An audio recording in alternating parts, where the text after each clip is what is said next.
Hey there everyone, welcome back to another video, and once again today, like any small channel, we will be talking about Minecraft.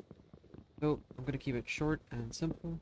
Today's topic of discussion will mainly be the player obsession with Minecraft structures and their exploration. What do I mean by this, and what will I be discussing? I'm sure by now all of you are very aware, or people who are familiar with the game are entirely aware of the structures of Minecraft, whether it be the village, woodland mansion, or desert pyramid. However, what I don't see people discussing a lot is why people are so obsessed with these structures and needing so many structures. Now, you might think that the answer to it is obvious enough, and that being that, oh, people simply want stuff to explore. And yes, while on a surface level that is in fact true, there is a key component to that question being missed, and that is the very simple fact that, well, people love a mystery, and I think structures, especially in a Minecraft world, are quite the storytellers, especially when it comes to that mystery. So, buckle in, and let's talk about them. So, the question simply becomes, what do I mean when I say an obsession with Minecraft structures? Well, the thing is, Minecraft by its nature is meant to inspire exploration and discovery. And I think structures are the perfect exemplification of that fact, because structures, for the most part, make you want to explore. Yet, I feel alongside that, there is a deeper psychological meaning to it, or there isn't, and this is simply me complicating things where there are no complications to be had. But this is a perspective that I see it from. It may not be what most people intend, it may not even be something that people think of consciously, but I think for a few people, including myself, I think it definitely is a factor. And I'll brush over that in a minute, but before that, I'd like to talk about Minecraft structures from the base game and why I think people find them interesting. I think villages are probably the easiest structure to explain and the easiest structure to justify in terms of people enjoyment, not only because of their worth early game with simple things such as blacksmith chests, as well as the abundance of food, because obviously after 1.14 and the village and pillage update, villages started spawning with hay bales, and hay bales are an amazing source of bread in the early game. And obviously, the main attraction of villages are villagers. So, villages, I don't think have much of a deeper psychological meaning behind them, and I don't think there is much that goes into a player's thought process when wanting to discover a village, because honestly, for me, after I have my villager trading hall, and after I've already got my own set of villages, I tend to ignore villages for the most part. Yes, if I see one, I'll run through it, I'll maybe look at the blacksmith chest, but other than that, I won't really interact with it.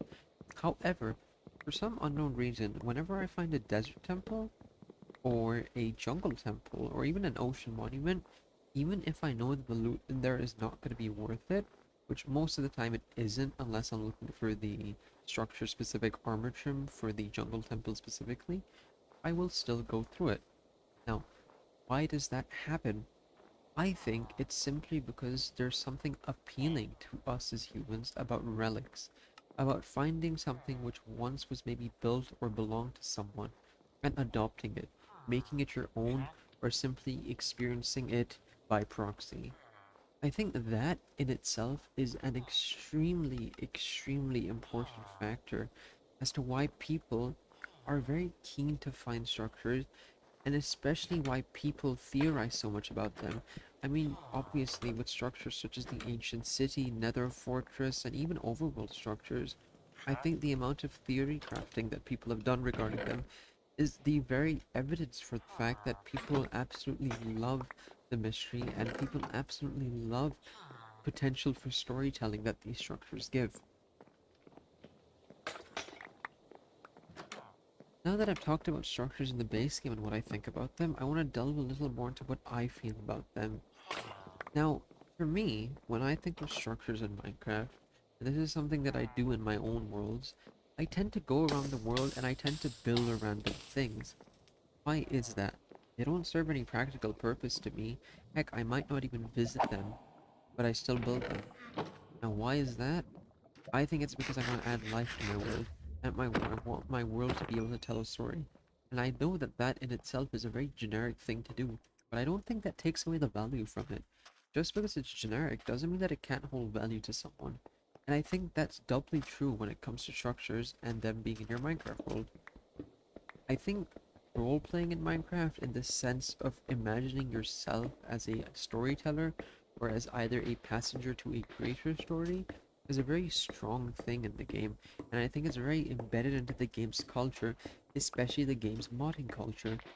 And I think this comes alive with mods and mod packs, such as RLCraft or with any other mod pack which expands the horizon of the game. And for me, I think this came most alive with the Dungeons and Taverns data pack, which I absolutely love. I think the amount of structures that that data pack adds, and I think that the amount of stuff it adds for me to explore genuinely vastly increases my experience with the game. And that's ignoring all the items, all the extra enchantments, and other things which the data pack also gives.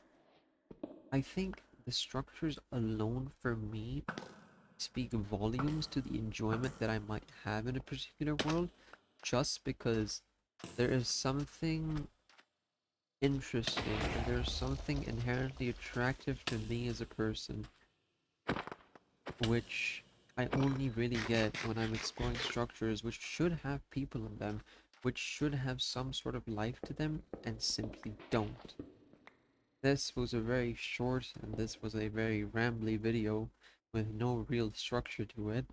However, I hope at least one thing in this video associated or related to someone out there. And if that's the case, I'm happy to talk to you all again, and I hope to see you again soon, where I look forward to talking about the liminality of Minecraft and why I think it's honestly quite creepy. Goodbye.